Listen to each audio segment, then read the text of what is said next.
Sully dies, and the way Sully dies is the final shot of the series. He gets shot in the head in a car, and we don't know who the killer is. Right. There are 4 obvious candidates for me, and I'm going to tell you which one I think is the most, right? The first one, and the least likely for me, is Isaac. And that would be, his motivations there would be that Sully killed the 2 hitmen who were there to try and extract Duchesne during the riots. The third choice would be the McGee's, because look, I mentioned this just now in the review. They didn't develop this idea that the McGee's were this really vicious gangster clan from Ireland. And you're just kind of left wondering, like, hang on, so Sully and Duchesne killed Johnny and Tad, and that's just been allowed to slide? So there's an argument to be made that it could be the McGee's. The second option could be Jack.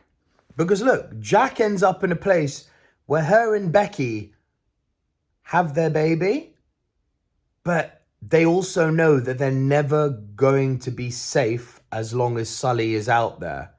And remember, Jack has now found redemption. So her last act to completely get out of that world would be to knock off Sully. There's nothing else tying her to that world, and there's no further danger hanging over her head. If Sully is gone, then yeah, she's free. She's completely free. So there is a huge argument to be made that it could be Jack. However, the reason I don't believe it's any of those 3, although there is an argument to be made for them, as I said, is because this show ends on a cliffhanger. Now, what's the point cinematically, from a movie making or TV series making standpoint? Why do we use cliffhangers? We use cliffhangers to leave unanswered questions. We use cliffhangers to evoke themes of continuity. I believe the killer is Steph, and I don't think I'm alone in that. Here's why.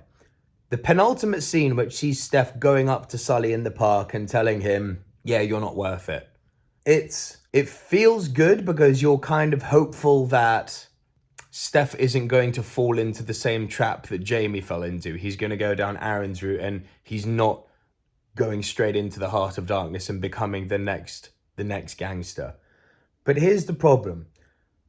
The repercussions of what Sully and Duchesne have left in their wake is going to be felt for years in this world that the series has created, in the Summer House Estate world. They've left a pathway of violence for them. And that type of violence doesn't just stop when you cut off the head of the snake. It continues. That would be real, which is what the series is going for. I think Steph, and this isn't anything but speculation, I think Steph decided that no, he is going to be vengeful, because ultimately, if Steph is the killer, what that then suggests, and this would tie in with the fact that it's a cliffhanger, what that then suggests is that this world continues, much like a cliffhanger implies continuity. This world continues, the violence continues. Maybe Steph becomes the next top boy, although I don't think it would go that deep. But what it does show, and the tragedy of it all, is that it's inescapable. This violence that Duchesne and Sully created gets its claws in on you and doesn't let go. And unfortunately, it corrupted even a child like Steph, resulting in a tragic, but that would make logical sense as a conclusion, that Steph killed Sully. Though I would listen to argument for any of the other 3, the thing I believe ties it all together is the fact that they did it as a cliffhanger. A cliffhanger implies continuity. The violence is continuous after Duchesne and Sully's death. It gets its claws in on the youngsters. It has to be Steph for me.